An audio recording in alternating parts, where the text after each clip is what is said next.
So before I start, I should probably start with a disclaimer that I've been in HR for a long time, but unlike most of you folks, I stumbled upon L&D much later. So it's been the last 4 years of my life that I've been in L&D. Before that, I was an HR head, I was an HR director, so I've been in the corporate world for a long, long time. 2003, once upon a time, is when I started my journey. Yeah, so that's a good while ago, right? So this is a little bit about me, and the other day, I think Subbu was also mentioning Adam Grant, so I will start with one of my Adam Grant's favorite quotes, which is, if it's cognitive skills that separates us from animals, then it's your character skills that separates us from machines, right? So let's have a look at my journey, right? So start with when I initially started my journey. Once upon a time, 2003, some of us in the room were not around, I'm pretty sure, right? But those of us who were, it's a long, long time ago, I started in a hierarchical Indian IT company, right? So there it was very hierarchical, it was very, very, you do what you were asked to do and you get ahead. I got promoted, I got sent overseas. So my lesson number one, or my mistake number one was, leadership is hierarchical. It's execution focused, right? That was the first thing I learned. From there, I moved to a European bank. Within 10 days, my boss calls me in and he says, Namita, I have feedback for you. And I'm like, yeah. And he goes, you're very nice. You're too nice. Everyone likes you. And I'm looking at him grinning like an idiot thinking, I'm like, oh, good news. And he's like, no, it's not a good thing. I'm like, really? That should be a good thing, right? I mean, I'm just doing what I'm told. And he's like, no, leadership has been commanding. You need to be goal-oriented, you need to be assertive. And I said, yes, boss, I shall. Right? 4 years down the line. I'm at this fantastic place. I'm at this European bank for about 4 years. I get promoted. I do really well. So I'm like, okay, this is the way to go. I moved from there to an American retailer. I have some of my ex-colleagues here. Hello. Right? Beautiful, beautiful place. I love it. Within 10 days, my boss calls me in again. And what do you think she told me? You're too strict. She said you're too aggressive. I don't know, you're kidding me, right? I mean, I'm not going to be able to get this right. So then I'm like, okay, so leadership is empathy, it's people focused, it's relationship focused. But I'm always struggling to keep up, and inside of me, I'm like, this can't be right. I can't keep changing, I can't keep adapting this. Who am I? What is my authentic style, right? So what is the right mix? So, show of hands for those of us who feel leadership is assertive. Show of hands? No? A few of us. Alright. Show of hands, how many of us leadership is empathetic? Ooh, what a lovely room. Love this room. Okay, everybody, hey. Goal-oriented. Yeah? Oh, we have half hands also. Hi, Hitler. No. Alright, how many of us are relationship-oriented? Yeah? Fantastic. Okay. Brilliant. So, I'm going to add a layer of complexity into this. If you're a woman, right, and if you were a woman in the workforce early on, you'll also face something called a double bind. As a leader, the traditional expectation, I'm not saying how it's evolving, but the traditional expectation for a leader is to be assertive, decisive, confident. Women are expected to be warm, empathetic, nurturing. So what happens as a woman leader, right? You need to be assertive and nurturing. You need to be independent and you need to be collaborative. It's a competence versus likability trap, right? And I'm going to get into the neuroscience of this a little bit because it's so fascinating. If you're a woman, know that you need to bounce between two neural networks pretty fast. You need to bounce between your PFC, which is the prefrontal cortex, which is responsible for your executive decision making, and you need to bounce between your ACC, which is responsible for your emotional well-being. Also, your amygdala is on high alert all the time, right? Did I say the right thing? May I make a suggestion? Could I say something, right? So as a woman, there's just a little added layer. So as I was doing research on this after 20 years, I said, I want to find an authentic way for men and women to lead. And this is what I found about. This is David Buchan's, it's an old one, but very, very interesting for me. And it talks about what is agentic, right? And what is communal. Two different sides of the spectrum.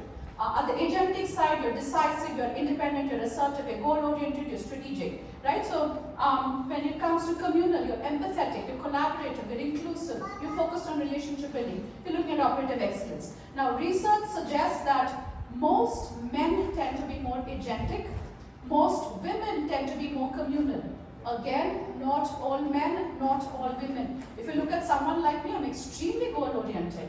My empathy is not great, I'm very sorry to state. I'm working on it, but it's not great, right? But I tend to be very nurturing, right? So all of us are a mix. But what is fascinating and the magic is, for me, is when you make it situational, right? So when you are able to situationally blend it, is when the magic comes about. I'll give you an example. If the building is on fire, you're not going to say, "Sir, please, maybe do you want to consider stepping up?" You've got to get out of the building. The building's on fire. But at the same time, you're trying to build a team, you're trying to build a product. You will be more inclusive, you will be more nurturing, you will be more communal, right? So how do you sort of balance it out? And I would love for you to take a minute and really reflect, saying, all of us have a style that comes naturally to us, right? I'd love for you to think about, what is your natural style? Are you more communal or are you more agentic? And what is the one small change that you can think of for yourself to say that, okay, in this particular situation, I will try and be more communal, or in this particular situation, I will try and be more agentic. I'll give you an example. Like I said, I'm very, very goal focused. So I have a business partner, and she's very, very communal. Okay, so I pick up, so something's happening, there's a client, client escalation, whatever. I pick up the phone and I'm like, "Yo, Janet, this is not working, that's not working." Then after 2 minutes, there's this awkward pause, and I'm like, "I remember her father was not feeling very well 2 days ago." And then I'm like, "Oh, Janet, but leave that, how's your father? How are you?" Because I would not have picked up the phone and asked her, "How is she doing?" Because I'm just focused on, hey, this client escalation needs to be handled. So now she knows that Namita is not paired with empathy, but she's working on it, right? So how do I take that pause and say, ideally, yes, I should say at the beginning of the call, not in the middle of the call, but we're working on it. An example, right? That's Jacinda Ardern. Which do you think is balanced and which do you think is agentic? I think it's self-explanatory, it's on the slide. Jacinda Ardern is an example of a beautifully balanced agentic and communal leader. Elon Musk, as we all know, is definitely more agentic, not very balanced. Yeah. What got you here won't get you there. Right now, as we reflect on our leadership, know that whatever got you here is going to, if you keep doing the same thing, you're going to get the same results. If you want to bounce, what do you need to do further? Right, and that's where it gets more interesting. Something that I've been working on personally is really neuroscience. I love to see what is the applied neuroscience that you can sort of take, and small bits of psychology that you can get into day-to-day work. Right, so some fun facts about why change is hard. Your brain is about 2% of your body weight. It, however, takes up 20% of the brain's energy. On an average, you have probably about 50 to 80,000 thoughts a day, right? How many of them do you think are positive thoughts, by the way? I'm genuinely asking. 0.5. Typically, about 80% of your thoughts are probably not very positive, right? But yeah, what's more interesting and what I want to talk to you about is only 5% of your thoughts out of that, 50 to 80%, 5% of your thoughts are conscious. 5% of your thoughts are through your PFC, which is the command center of your brain, your prefrontal cortex. 95% of your thoughts are unconscious, which is your primal brain. I'll give you an example, right? So sir here is wearing this lovely pair of jeans, right? So morning, I'm sure he got up and he said, okay, I'm going to wear this pair of jeans. He picked that pair of jeans, right? So that's a conscious thought. But he's not going to decide which foot I am going to put in first. That's unconscious, right? You just brush your teeth, all these things, right? So 95% of your thoughts are unconscious. So know that when you are in your office, when you're working, when you're leading somebody, 95% of your thoughts are going to be unconscious. You're not conscious of them. Sometimes the unconscious brain will make a decision for you, and the conscious one will, sort of ratify. Yeah, well done, that was the right thing for you to do, right? So also change is hard because of the risk and reward.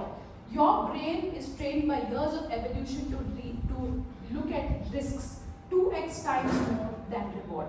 2x, right?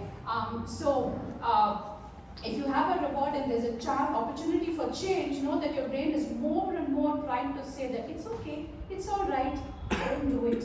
Stay comfortable, stay safe, avoid the risk. And it's a carrot versus stick, right? The carrot, there's always be another carrot, but if the stick hits you in the times of evolution, you're not going to be alive to see another stick. Right? So the brain still thinks you're in the Stone Ages, hasn't evolved that much, and is therefore trying to protect you. Yeah. So, two of my favorite quotes. Hebb's law says that neurons that fire together wire together. In the context of leadership, I'll probably tell you neurons that fire together lead together, right? So think of your brain as your neural pathways as roads, right? So the more and more and more you go across a road, the stronger it becomes. It becomes from a conscious, it becomes unconscious, right? So if you want to make a change and you want to say, I want to be more agentic to communal, or I want to be more communal from agentic, know that you need to keep repeating that till it becomes a habit for you. And again, neuroplasticity via tiny habits is your leadership secret weapon. Thank you so much.